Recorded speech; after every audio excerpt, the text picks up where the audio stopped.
This video is about demonic possession through the eyes of a psychic from my point of view. I remember being very young and going to church and people talking about people being possessed. And then when I was a teenager, I remember my new pastor saying that it was impossible for true believers to be possessed by demons because the Holy Spirit held residency in their body and no demon can supersede it. And then as I began to develop in my spiritual studies and spiritual experiences, I started asking the universe questions and my guides and my higher self questions about demonic possession, because there was always this level of untruthfulness that, or incompleteness that I found when anyone would ever talk about demons. I always found it entertaining with movies and such, and stories and books, because I've always been pulled towards the paranormal and the supernatural. Supernatural, the TV show, is one of my favorite TV shows. I just like things like that. I'm drawn to it.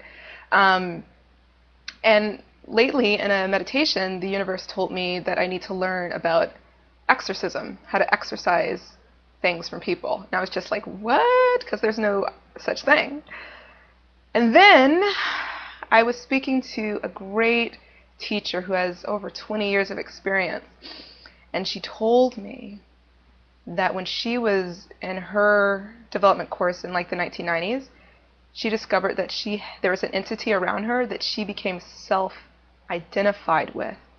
And it took a couple of hours for people to help her disassociate and disconnect with that energy and entity that she was self-identified with. So the truth is, there is no such thing as true demonic possession, as far as a demon jumping into your body and taking complete control of it. It doesn't happen. What my pastor said was true to a degree, but not absolutely true. You, yourself, your spirit, is enough to hold residency in your body, in your space, to not allow anything to jump in and take control of it. Even in astral projections and OBEs, when you leave your body, still an entity is not able to get in and take residency and control. The term possession kind of has an association with being in complete control and ownership, but that does not happen. It's not true. So you don't need like other angels and spirit guides and Holy Spirit to protect you from other entities. You yourself are good enough to protect yourself. The thing is, we become attached energetically through energy cords. Oh, someone doesn't want me to say this. We become attached to energies and entities so that we lose ourselves to a degree, and being self-identified is kind of like an entity taking charge, because you can't differentiate always from what's you and what's them. And that's not, something to get scared about. You are strong enough to disassociate yourself from them and detach from them. Another thing is, as amazing as spirit guides are, we can become self-identified with them as well. This can be beneficial sometimes, and it can also be not.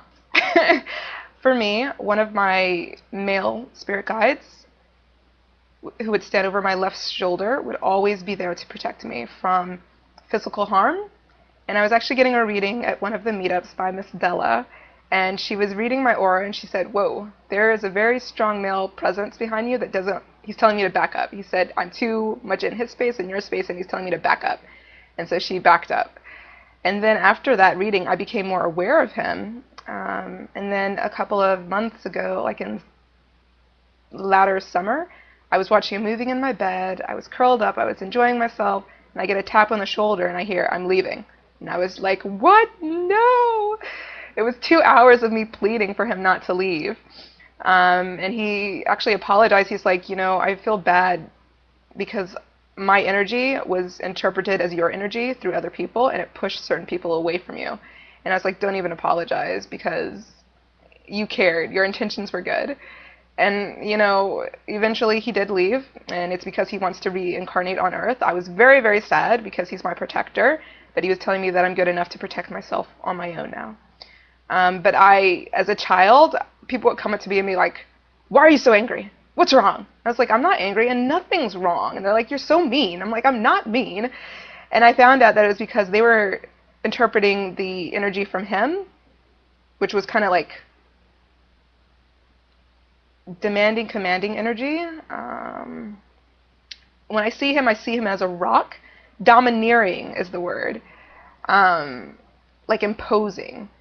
And people would interpret that as me being angry, but it was really him just, pushing people out of my space so that I was always protected. He's more of a father figure for me, which I loved. But he left on his own, but I'm recently discovering that I'm self-identified with another energy. It's an energy that's been passed down the Perry generations through the bloodline, through genetics, and this happens through lots of groups of people.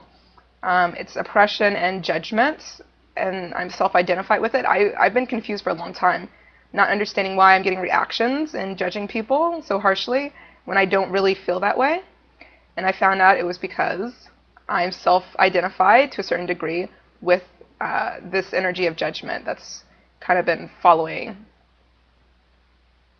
my my family for a long time, kind of out of Africa.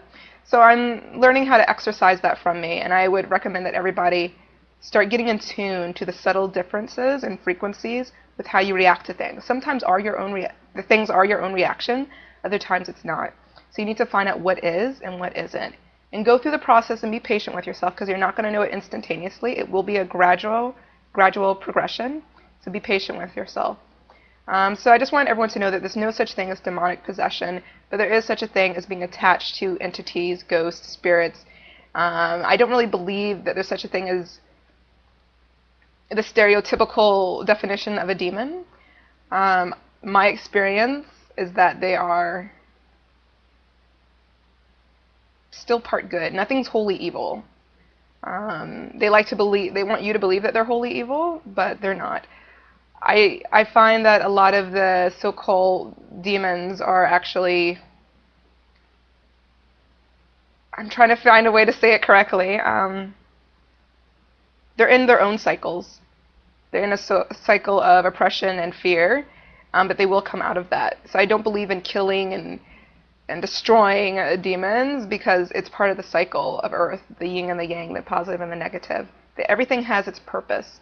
Just like I used to be confused as a child, like, why are there mosquitoes, Mommy? And she was like, because the bats feed off of the mosquitoes. Everything has its purpose. Everything is cyclical. All right?